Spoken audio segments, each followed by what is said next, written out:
Hello again, music fans. I am back here for another video. This time for my first ranking of the albums.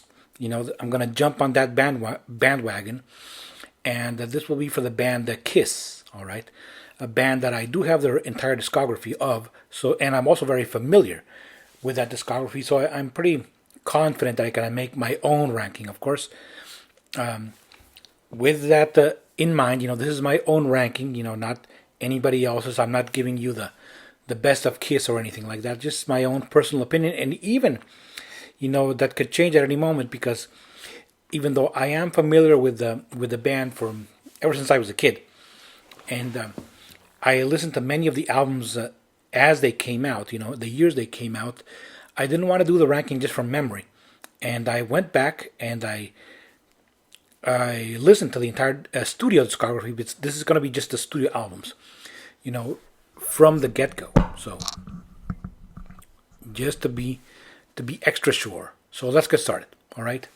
Now before I get started, I don't dislike any of the Kiss albums. I think some are better than others, of course.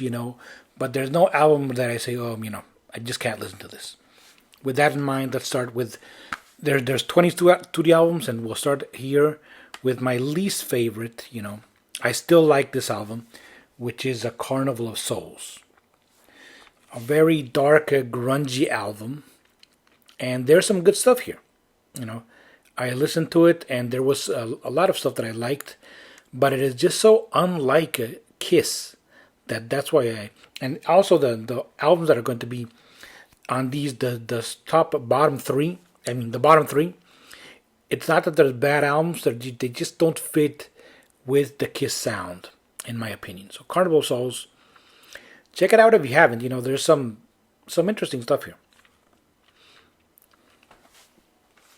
I'm also not going to go in this video into the history of Kiss. I'm just going to talk about the studio albums. The next one would be Kiss Unmasked. This was back when Kiss was going through a very much a transitional period.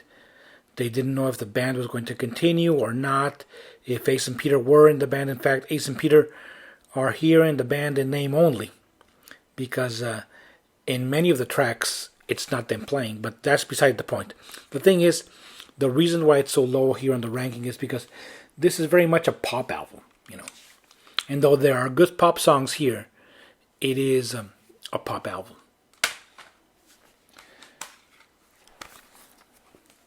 Here at number 18 would be the Music from the Elder. Again, not a bad album. It's just so not Kiss that that I just have to put it here on the bottom of the ranking. But there are some good songs here. Odyssey, Only You Under the Rose. Some interesting stuff here. Kiss's attempt at a concept album with Music from the Elder coming in at number 18. Number 17, we have here I'm going to some of these I have on CD and vinyl, others I just have on vinyl, as is the case of Hot in the Shade. This came out at the end of the 80s, and it is very 80s sounding. Some good tracks here, but there's also a lot of generic stuff. Of course, you can't argue that it does have Hide Your Heart, which is a good song. Also, the ballad Forever, which is probably the best ballad they ever made. All right. There's a lot of tracks here. 8 on side A and 7 on side B. And so this album kind of overstays its welcome a bit. All right. Hot in the Shade coming in at number 17.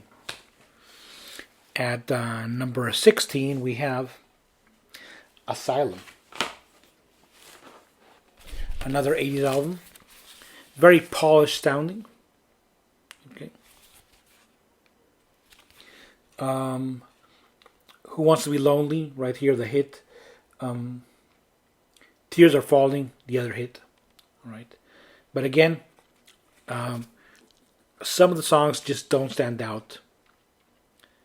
Right here. Very good playing here by Bruce Kulick. A lot of good lead solos. But very 80s sounding. That's not to say it's a bad thing, but just not very rocking. After that, we have almost the same thing can be said for Crazy Nights, which is, in my opinion, a little bit better. Right here, coming in at the number 14. Crazy Crazy Nights is a good fun song. The album is very, very polished sounding. Very commercial sounding. Kiss attempted to really fit into that 80s sound. Okay. And then from there we go to Animalize. All right. Which is pretty damn good. It's the first album and the one and only one with Mark St. John. And a lot of very fast, heavy tracks here. But not enough to make it a Kiss classic, in my opinion. We've got Heaven's on Fire, which was the hit from this one, right? Lonely as a Hunter, Under the Gun, really fast songs. Kiss, Animalize. And then at number 13 we have Monster, which was their last, is their last studio album. Okay, I have it here in this booklet style. It's got the C right there. And Hell or Hallelujah, Back to Stone Age, Shout, Eat Your Heart Out. A lot of really good songs here. Okay. Monster. And then we have the comeback album, which was Psycho Circus here. Dig that lenticular cover. Okay. And a lot of people don't like this one. They say it's a bit bland. I think there's a lot of good stuff here. I Pledge Allegiance to State of Rock and Roll. A very Kiss-like song. Psycho Circus, they still play to this day. Journey of 1,000 Years, which is the Gene song that closed out the album, is very interesting and really highlights Gene's very eccentric songwriting style. Psycho Circus right there at number 12. Number 11 we go with Revenge. Really cool album. Very heavy. A lot of great tracks here. Unholy. God Gave Rock and Roll to You Too. Domino. Heart of Chrome. This is really Kiss taking the reins of their own music again and doing the kind of rock that they want to do. Okay, Kiss Revenge. Okay, we're going now to the next one, which is, I have it, I just can't find it anywhere. I was listening to it just a couple of days ago, which is Sonic Boom. I'm going to put the cover right here. All right, this is another one of their latter day albums when they got back together with the makeup. That one is with the lineup of this lineup that you see right here. Okay, with Tommy Thayer and Eric Singer, and there's a lot of really good stuff right there. Okay, Sonic Boom.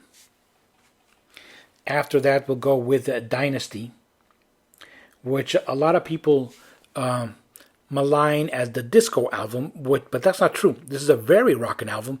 The disco influenced, because it's not really a disco song. The disco influenced track is, of course, I Was Made for Loving You, but the rest of the album is pretty rockin'. Sure Know Something, a great song. Charisma, a really good song by Gene. Magic Touch, another great song by Paul. So, top to bottom, it's a really good album. After that, we'll go with the self-titled first album, Kiss. Of course, there's a lot of classic tracks here. Strutter, Nothing to Lose, practically everything except the love theme from Kiss and Kissin' Time, which I don't know how that made it in there. But anyway, all the tracks here are classic tracks, but just the production on this album is a bit weak. So they all sound kind of, not as rockin' as they should be. When it comes to these early albums, of course, the first three studio albums, the best versions are on Kiss Alive. So we have Kiss self-titled at number 8. Okay, then we go with the Love Gun right here. Top to bottom, really good. Well, almost, because it ends with the cover, Then She Kissed Me, which I could have done without. But and also Plaster Caster is kind of a silly song.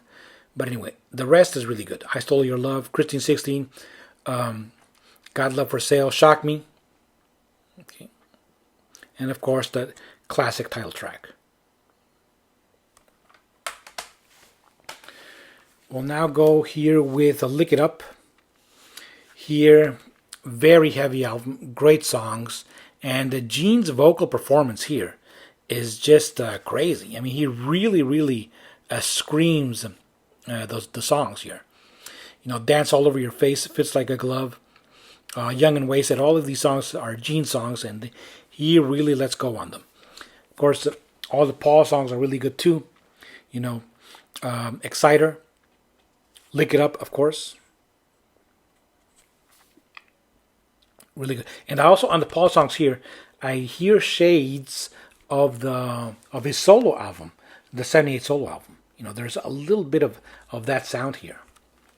And that's a good thing. We'll go now with Dress to Kill. All right, one of the early albums. Of course, this one has their hit Rock and Roll All Night. And here, you know, Coming on Love Me, She, Rock Bottom, great songs. All of these songs from now on, you know, all of them could be the number one album. They're all just great. Destroyer.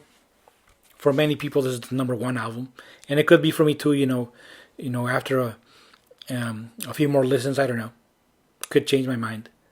But of course, we all know this album, top to bottom. Detroit Rock City, King of the Nighttime World, God of Thunder. I mean, just with those three songs, this album would be a classic. Okay, Destroyer, great production here. Almost to the Top, Hotter Than Hell. All right, really great songs here. Strange Ways. I mean, that song, Coming Home, Hotter Than Hell, the title track. Let Me Go Rock and Roll. Got to Choose, Parasite. Gene's Going Blind song. You know, really, really great songs here. I really have to get the remaster for this because I really wanted to have a better sound. But anyway, we're all familiar with this one. Great cover too. Hotter Than Hell. That's coming at number 3. Then at number 2, the shirt that I'm wearing right now, which is Creatures of the Night. Just a perfect album from start to finish. Their heaviest album. Eric Carr really shines here on the drums. You know, they sound bombastic throughout. Great songs. The title track, Saint and Sinner, Rock and Roll Hell, Danger. Everything is great. This is really a must-have if for your Kiss discography and also just for your metal discography. And coming in at number 1, an album that I think really brings together all of the elements of Kiss. The really great hard rock songs, the personality coming through on the vocals, you know, that really grooving songs, and a great cover. I love this cover. Possibly my one of my favorite covers of all time. Right. Of course, the songs here are "See in Your Dreams," "Love 'Em and Leave 'Em," "Hard Luck Woman," a great song, and a really great vocal. "Making Love," "I Want You." A really good listen, top to bottom. Okay. So there you have it. My ranking of the Kiss studio discography. I am going to do more of these for the bands that I do have their discography of, you know, the full discography, like Sabbath, Maiden, and Dio. Okay? Well, thank you very much for watching, and so long.